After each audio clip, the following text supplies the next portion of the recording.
Hi, everyone. Welcome to Hormone Harmony, Menarche and Womb Wellness. I am Zainab, and I am joined by my co-host and partner, Anushka. Hi everyone, we're so happy to see you here. We're so happy to see you on Zainab's page and my page and to discuss wellness for women. So without further ado, let's get right into it. So I'll begin by introducing myself. Hi, I'm Zeta. I am a PCOS warrior like many of you are, and someone who also said no to the pill. This was a very easy option for multiple gynecologists that I visited when I was getting diagnosed. And I just knew that I did not want to get onto the pill. And so there had to be a better solution. And so that's when I started digging this rabbit hole of finding holistic approaches to reversing PCOS because it is a symptomatic diagnosis.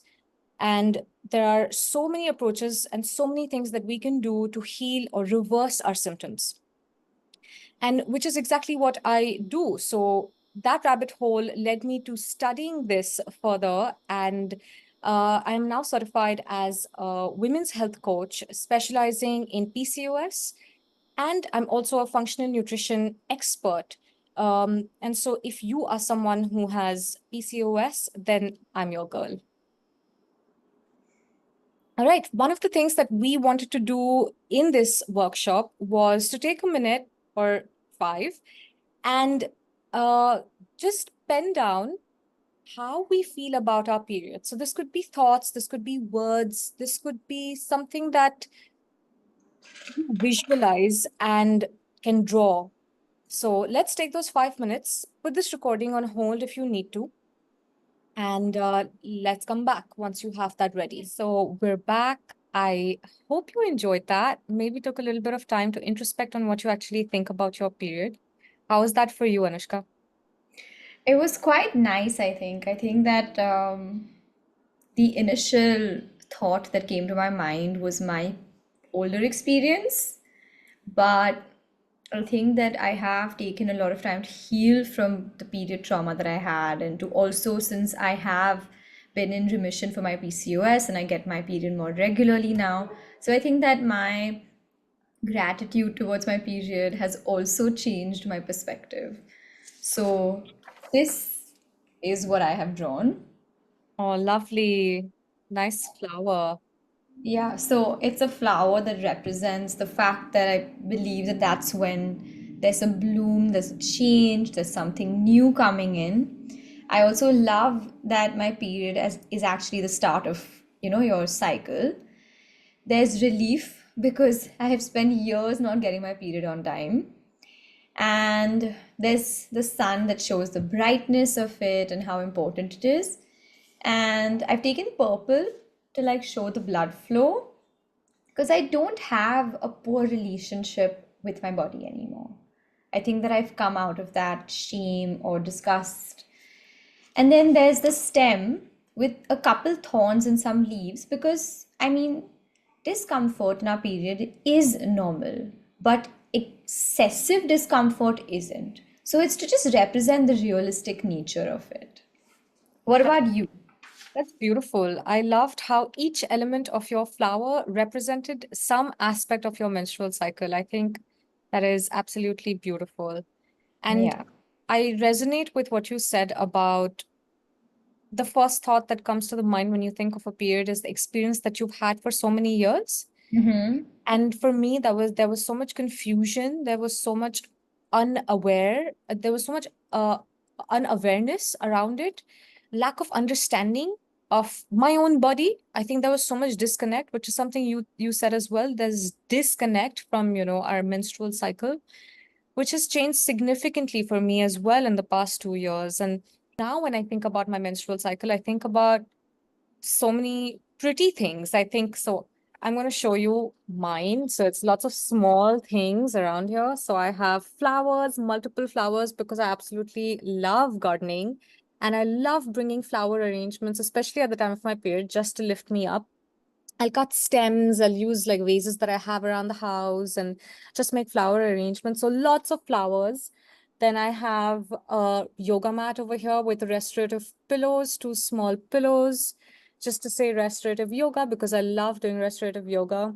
There's a lot of, it's also a time for introspection. So a lot of words around my picture over here. There's introspection, no to social commitments during that time, a lot of rest, breathing exercises, just relaxing from normal activities that I power through and actually enjoy doing during the rest of the cycle. But during my period, I'll say no to everything. And I actually love that. I look forward to that time when I say no to things because I feel Yeah. like such a boss babe saying no to things.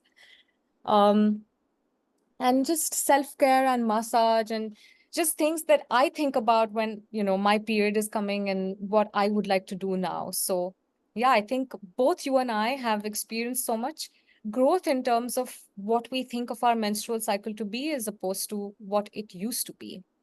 Yeah, I think I can't agree more. But I loved your perspective and how we both had such similar perspectives, but that they resonated so differently. I loved the small aspects of it.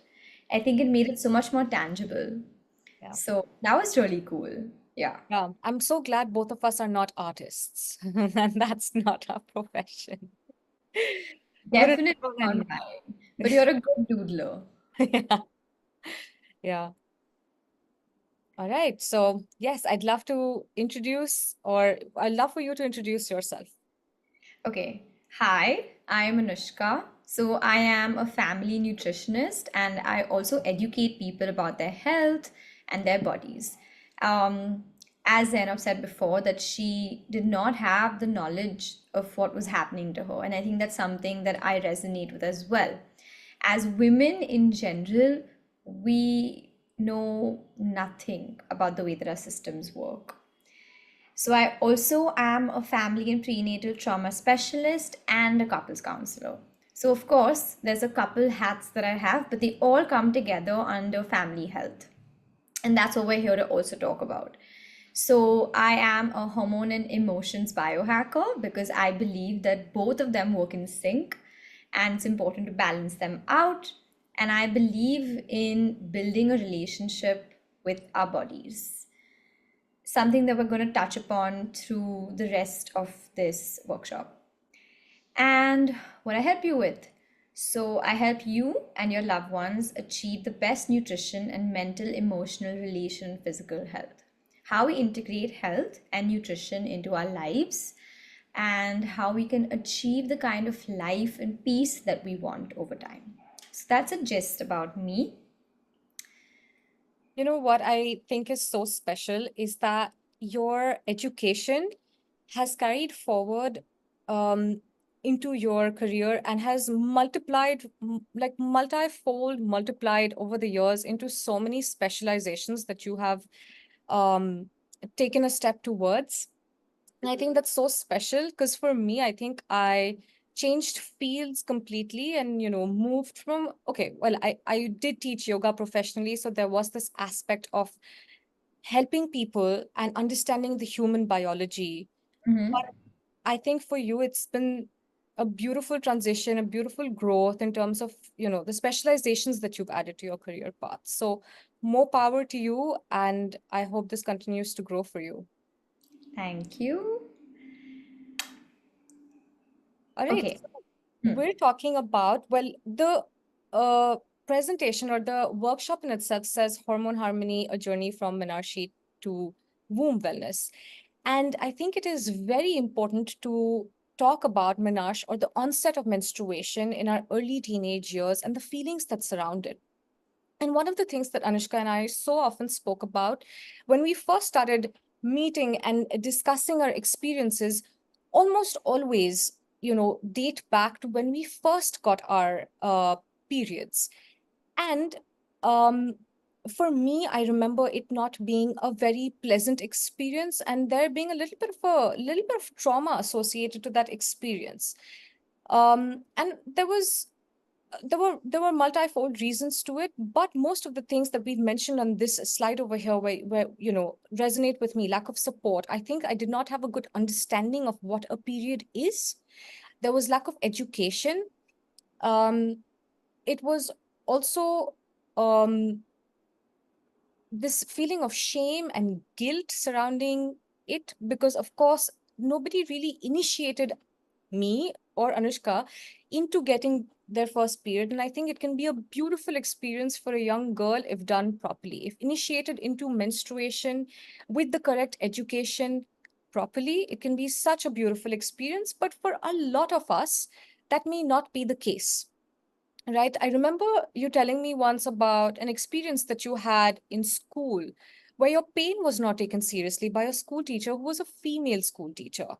Yes.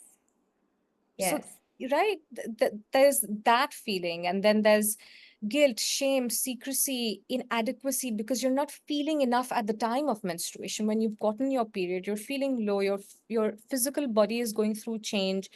The mental mind, the physiology of the mind is literally changing throughout the menstrual cycle. And there is literature on that.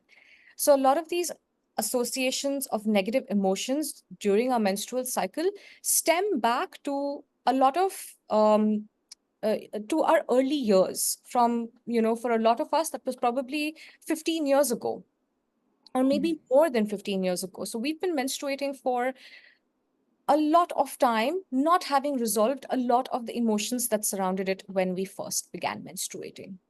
Yes. So I agree to everything that you've said, and I think that not just me, but also you, but almost every woman in some way or the other through their lives have experienced all of these emotions and still experience all these emotions. And I think as a child, for me and for so many others that I know, that as children we're so young and we're actually so delicate and we're on the precipice of growth. And at that time, when we have an adult who neglects us and our pain and embarrasses us in front of others and, makes us feel really small, it's very traumatic. And when it's people who are supposed to take care of us and support us, it's also extremely abusive. So I think that these are the most important, this is the most important kickstart to a woman's life, to a young girl's life, that needs to be handled very, very, very delicately. Yeah, I couldn't agree more. That was very beautifully said. Okay. This brings me to talk about the 4 seasons of our menstrual cycle. And I often speak about womb empowered living, and this is a practice that I swear by. And so I'll briefly introduce you to the 4 phases of every woman's monthly cycle. When we get our period, which is the menstrual phase, can also resemble or think of it as when you are living in winter. And what often happens in winter is that everything outside in the nature is dead, right? Nothing is alive, which is similar to how we're feeling from the within.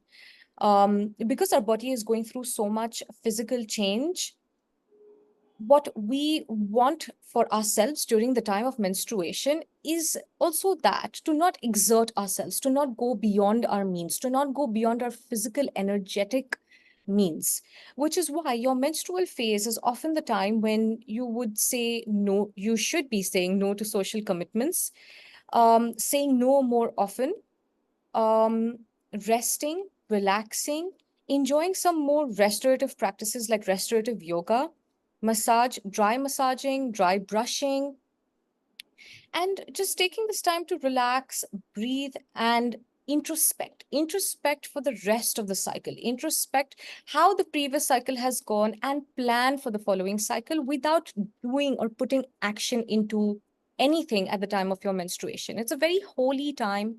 Our body is going through change. It is extremely holy. So we want it to resemble that as well. We want to be cocooned. We want to be resting. We want to be indoors because outside nothing's going to be great because we're on our menstrual cycle.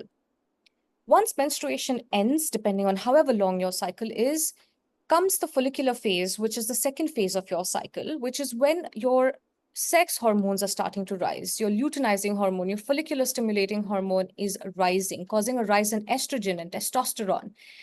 And which is when you'll start to see physical changes in your body. So you'll start to see the glow of your face come back. You'll start to see, which is also just, you'll start to feel a little bit more creative. It's basically when the leaves on the trees come back during spring and everything is orange and it's starting to look like it's livened up again. Is exactly how we feel when we have finished our menstruation, are coming out of it, and when everything starts to look bright again. And then the best time of the month is definitely the ovulatory phase, because that is when estrogen and testosterone are at its highest peak. And that is also peak summertime. And summer is when we're all wearing our shortest dresses, saying yes to dates, saying yes to social commitments, meeting all our friends, and putting in a lot of effort and putting everything that we've planned for work during the entire month into action at the time of our ovulatory phase. And then the dreaded luteal phase, unfortunately, has a very bad rep because it is coined as the premenstrual syndrome time, but realistically, it does not have to be. So, a lot of you who are watching, if you suffer from premenstrual syndrome or PMDD, which is very severe PMS, and the chemistry in your brain has got you thinking all weird sorts of things. What we want to realize is that this is a very sensitive and a delicate time in our monthly cycle. Just before the period is when we are our emotions are heightened, and we're also very quick with our tongues, where we forget what we are saying and whom we are speaking to. However, what I do want you to know is that the thoughts that are coming to your mind at the time of your luteal phase should be considered and should be thought deeply about, because those are your truest feelings that are coming to surface. That's Right? true. Yeah. So you want to put a little bit more thought into why you're feeling the way you are in your premenstrual syndrome phase. That's such a great way to put everything. It is. It's beautiful. I learned it from my teacher, and I always come back to it. I always think about the four phases of the menstrual cycle, and I always relate to how I'm feeling and how I'm working as to where I am in my cycle. Yeah, yeah. Um, if you are ready to rid yourself of any symptoms related to PCOS, or maybe you have symptoms that you think could not even be related to your PCOS, but something doesn't feel right. If you are constantly anxious, if you are constantly angry, if there are emotions that are constantly coming up, let's talk, because I think I can help you. And if you are definitely, if you have a confirmed PCOS diagnosis, then I'm your girl and I can definitely help you. I've worked with clients who I have helped reverse PCOS symptoms mindfully through coaching and through nutrition. So let's get on that free discovery call. And we've shared the links to our discovery calls in the resource book that is attached with this workshop. Okay, so um, I love doing emotional work along with our physical work because I think that it integrates. So Zainab's version is nutrition and coaching, and my version is let's take a deep dive into our childhood experiences and the emotions we felt that then kind of become something that affect us on the daily. I also wanted to point out today womb wellness. So in addition to womb empowerment, we have to understand that when a woman is carrying a baby, it is one of the most important times, not just of a woman's life because of the change that she's going through, but also the baby's introduction towards life. So we'll see two aspects that are connected but also so different. One is womb wellness and one is adverse child experiences. Adverse child experiences are experiences that we have in our childhood that bring some sort of discomfort. So, memories that the mom has have been correlated through studies to the child, to their DNA, and to how a child grows up and how they feel. A lot of times we have trauma or we have memories that do not belong to us as children but are our parents. Memories are also transferred. Of course, when we live life, we can't control the memories that we have, but what we can control is the impact that those memories have on us. Our emotions and our thoughts are also being absorbed by the baby. A very simple example of this is, let's say that we have a mom who is watching a sad movie. When she's watching a sad movie, she's tearing up, she's very emotional in her pregnancy, she's feeling those blues, she's feeling that heartbreak that's shown on the screen. Our brains know two things: we know logic and then we don't know logic. So, logically, we're like, yeah, this is such a sad movie. But the subconscious mind is actually feeling those emotions, and our dopamine and serotonin, our happy hormones, are going down.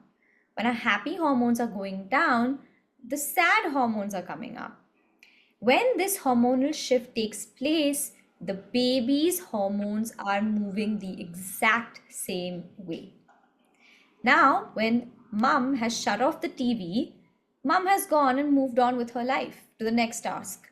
But the baby doesn't know that. The baby is still sad. The baby is still confused. The baby is feeling things the baby does not know of.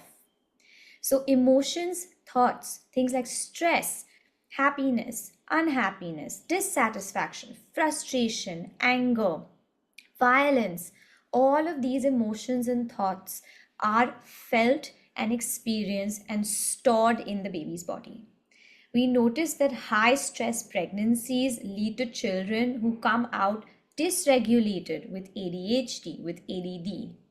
So it's very important to know why we feel certain emotions, why from childhood some children are wired a certain way, why as adults we respond to emotions in a certain way. It all starts there. Then we have a hormonal and chemical exchange, like I said. What mom feels, baby feels. The nourishment, your nutrition as a mother is the exact equation of how the baby is going to come out. A lot of pregnancies that I'm seeing right now are such high carb, high sugar pregnancies that babies are coming out being addicted to sugar. And they are more prone to learning disabilities, to neurocognitive disorders. And it's very important for us, even through pregnancy, to be conscious of our consumption and how we nourish ourselves. Most mothers are undernourished during their pregnancy and then after their pregnancy, because all the attention goes to the baby, and so the mother is also neglected, and then these hormones are coming out of your milk onto your baby, into your baby. So we have to understand that this exchange is just so important. Then we have generational and genetic experiences. So, like I said, memories are passed down, emotions are passed down. And then we have experiences that we as parents or we as humans are feeling or we have experienced that are triggering us constantly. And then we're either passing them on to our children or we're passing them through to our children. Then we have toxins and chemicals. We're living in a highly industrialized society. We have kids who have metals in their body before they're even born. It's the products that we use, it's the cleaning supplies, it's what we're breathing into our bodies.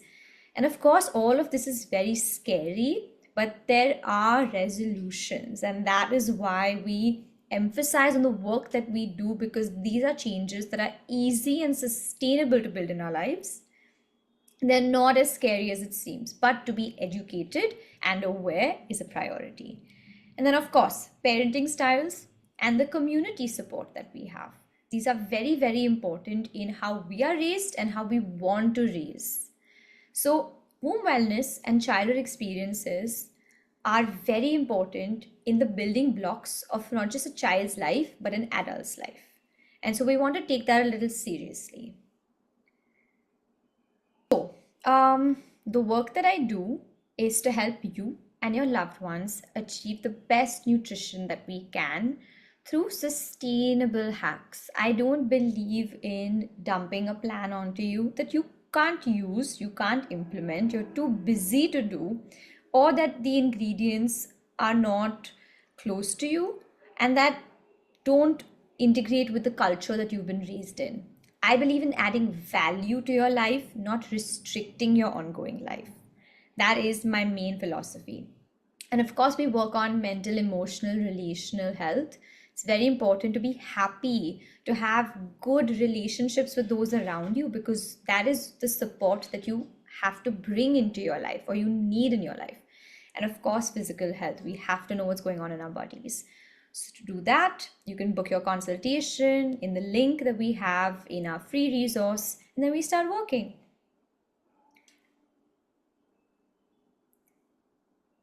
So, a big factor of emotional health that correlates to our hormones and the chemical wiring that goes up and down is dysregulation. It's kind of like Bruce Banner, who's a revered scientist. He's calm, he's making good decisions, he's doing good science work, he's understanding how everyone feels, how he feels. So, he's regulated, he's chilling, he's processing life. Then we have when he goes into Hulk mode, which is when he is so angry that he's uncomfortable, he's overwhelmed, he's so stressed, and he cannot reason and he cannot make logical decisions. So he's just attacking everyone around him without reason. And then we go back to being re regulated, which is we can reason, we can stay calm, we can make decisions, we can communicate our problems. What happens when we're in survival mode, which is fight, flight, freeze, and fawn, is that we don't understand that we're in survival mode. We feel like there has to be something exceptionally traumatic to happen for us to hit these things. Chronic stress leads to dysregulation. Chronic stress is as simple as being stressed at work, being stressed at home, being stressed about your own identity for that matter. A child being stressed about getting caught not doing their homework could be so traumatizing for them that they could never come out of Hulk mode. And that child may not be angry, they may just be overwhelmed, jittery, moving non-stop, confused, crying. So we need to understand that dysregulation is on the rise. Dysregulation, if it is a big problem, if it is a genuine problem, can not be able to be re-regulated. So regulated, dysregulated, re-regulated is a normal pattern. But most of us are stuck in survival mode and we find it hard or impossible, or sometimes our re-regulation is completely gone. So we need to Ability to understand this. re-regulate. Yes, exactly. And that is why we have tools as coaches and as experts in health to be able to bring your body back to regulation, because our bodies have forgotten to feel safe and forgotten to regulate. And then we have so many ailments.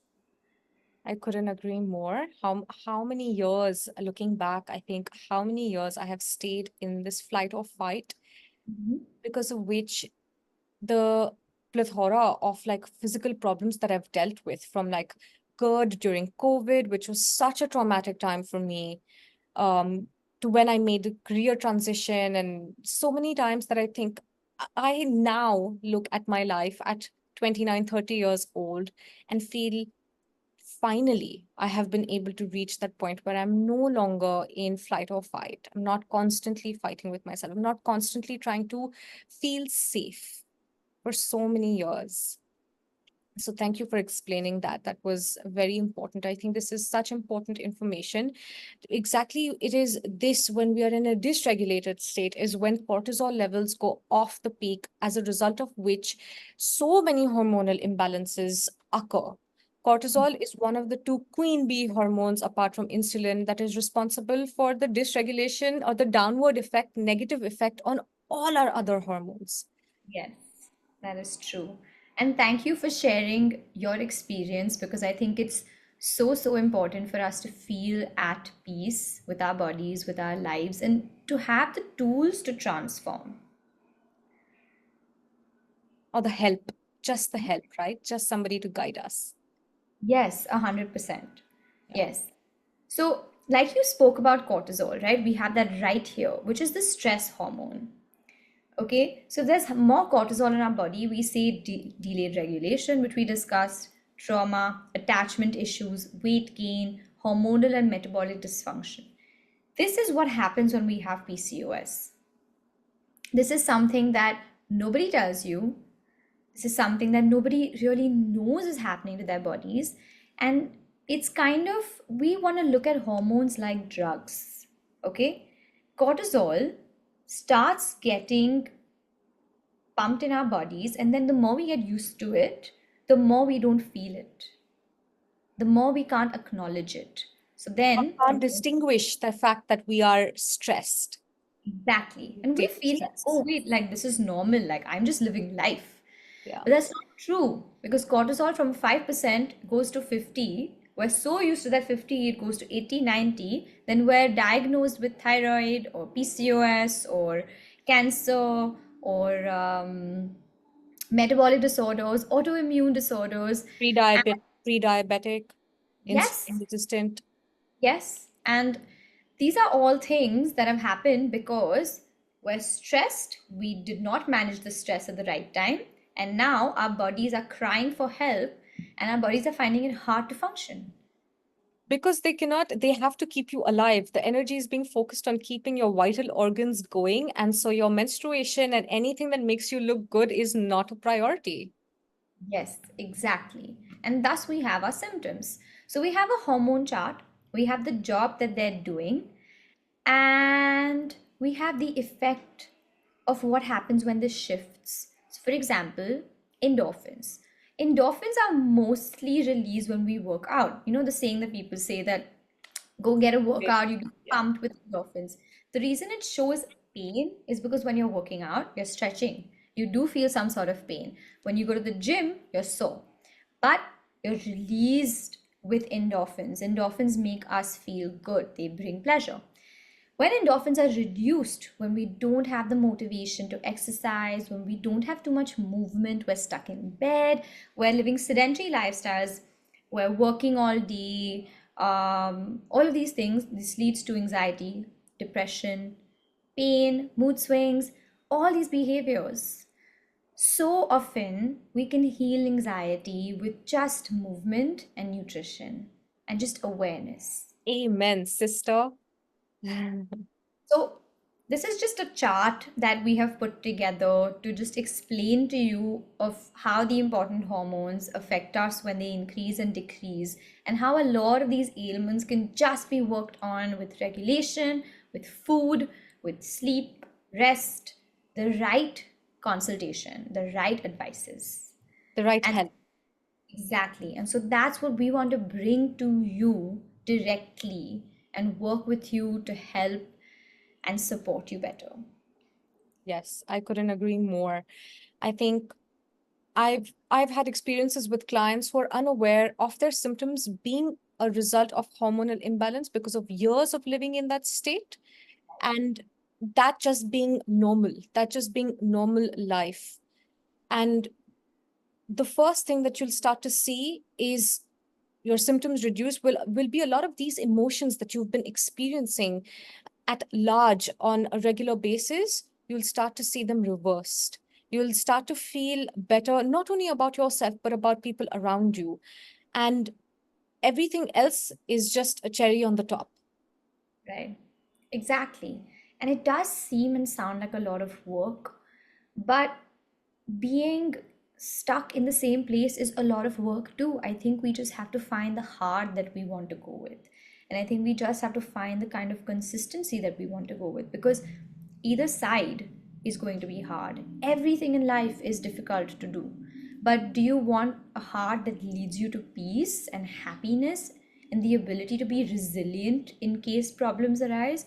Or do you want the heart to make you just debilitate and keep going down that rabbit hole that you just can't deal with anymore and you're constantly frustrated?